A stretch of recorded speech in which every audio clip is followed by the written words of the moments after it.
Hello and welcome to Edukemy's YouTube channel. My name is Harsh Singh, and in this video we shall discuss the featured news for 2nd September 2021. The featured news for today is on 30 years of LPG reforms. Now, in this context, we will understand what was the context in which India went ahead with this liberalization, privatization and globalization reforms. What were the times because of which India was forced to execute these kind of reforms? What were the different headings in which these reforms happened, and what are the changes which are still required by the country so that it can proceed ahead? To be able to effectively understand why this response of LPG happened by India in 1991, we will have to get back to 30 years and even to the times of independence. India got freedom from Great Britain, and India wanted to be a self-reliant country. And this is one of the important reasons India wanted to have all the control, industrial development, production control under itself. The government had the control for production of the capital goods, even the consumer goods. And this is something that led to inefficiency in government production and services.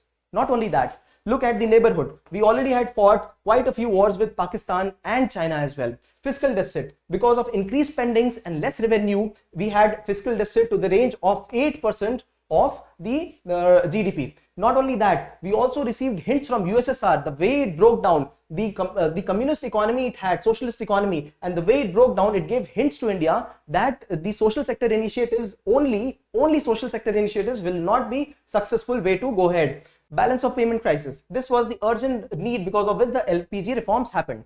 Now what happened here was India hardly had any amount to be able to pay for the oil it imports. So we had the amount for hardly 3 weeks, and we are majorly dependent on oil imports. Now, why did this crisis happen? This crisis happened because of the Gulf Wars. There were 2 wars fought between Iran and Iraq, and also there was a war fought between Iraq and Kuwait, right? So because of the international situation, we import most of the oil from the Gulf region, and since this was a volatile region that time, therefore the prices of oil had also risen, and we did have this BOP crisis. The world economy also started to realize that socialism may not be the order of the day. We will have to switch to capitalism. We will have to introduce certain privatization measures as well. So this is the context of 1980s and 90s in which India went ahead with LPG reforms.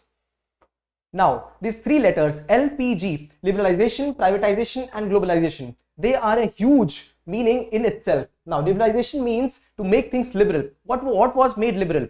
First thing that was made liberal was the licensing policy. Now, that time government used to provide licenses to the person who will be able to execute business in a particular sector. So licenses, this was abolished, right? So licensing, the typical licensing policy was released by the government. After that, the commercial banks, they were also made autonomous. They could freely determine the interest rates. Not only that, the import of foreign goods, all those things were made liberal. This is one. Privatization. Now the government realized that it was not as efficient if it was to operate by itself, right? There would be less competition, and therefore it was important that private sector also participate in it. This is why government tried to disinvest its own PSUs, right? So along with liberalizing the licensing, it also introduced privatization. Private players could actively participate. Globalization was the third component of LPG. Here, the idea was to have the international companies also participate in the business. This would not only give us the best practices, best technology, but it would also initiate best competition, and this will be good for the country in the longer run. And that is why export and imports were liberalized. That means the tariff used were liberalized here in this particular sector.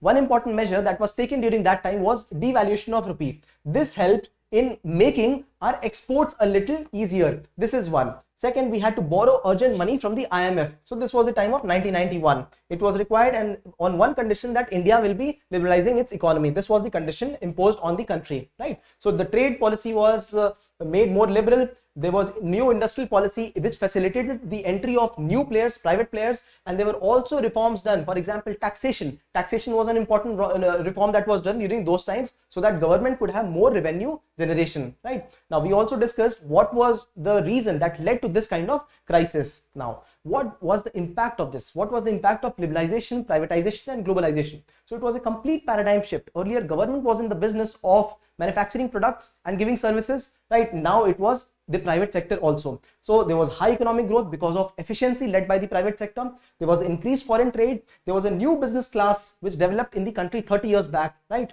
And India started to participate in the global economy as well. There was rise of service sector, and there was a better fiscal consolidation because India started to have more revenue earnings as well. Now, the exam may not typically ask a simple question as what are the features of LPG, but it will definitely get into the critical examination or the review of liberalization, privatization and globalization. And this is where the unsuccessful areas become very important, because every coin has got two sides, one side and the other side.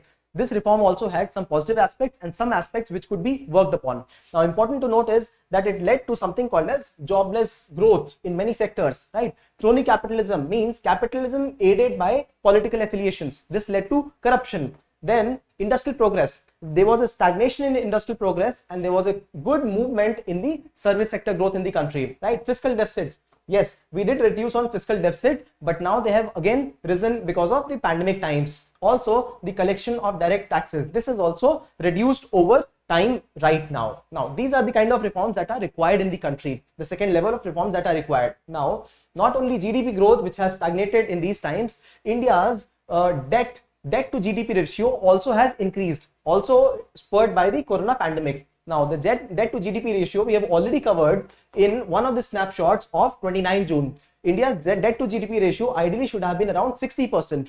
That is 40% by the central government and 20% by the state governments. But debt to GDP ratio right now is around 90% of the GDP, which is very high. And therefore, we need another set of reforms which will be able to manage the economic situation of the country, right? And for that, what do we need? We need increased public investments. What do we need? We need deeper trade agreements so that we are able to transact more goods internationally and India becomes a competitive trade destination. We also have to address fault lines. What are the kind of fault lines? We are talking of reforms in the labor sector, reforms in manufacturing sector, industry, aviation, health, infrastructure, all that has been impacted by pandemic. And therefore, quickly we will go through the 10 important reforms that happened during these last 30 years. So new industrial policy, then we had FDI and trade policy, we had this new the incoming of new institutions, for example SEBI, for example the GST Council. Then we had government borrowings. Now there were newer ways to clear these borrowings.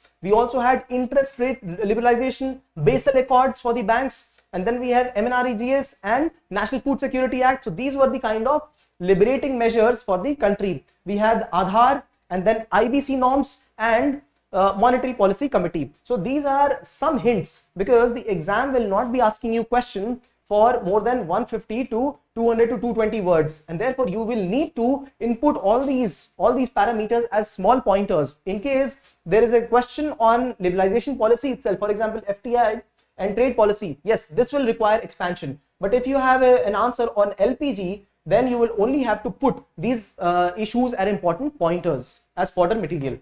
After having understood the essence of LPG reforms, all you got to do is take 30 seconds to understand the various nuances of LPG, liberalization, privatization and globalization. And after that, you can attempt this question which says, discuss the reasons which led to the economic reforms in the year 1991. Analyze the impact of these reforms. If you like our effort, do share some love on us through likes, comments and shares. If you subscribe to the channel, you will receive timely updates. Thanks for watching.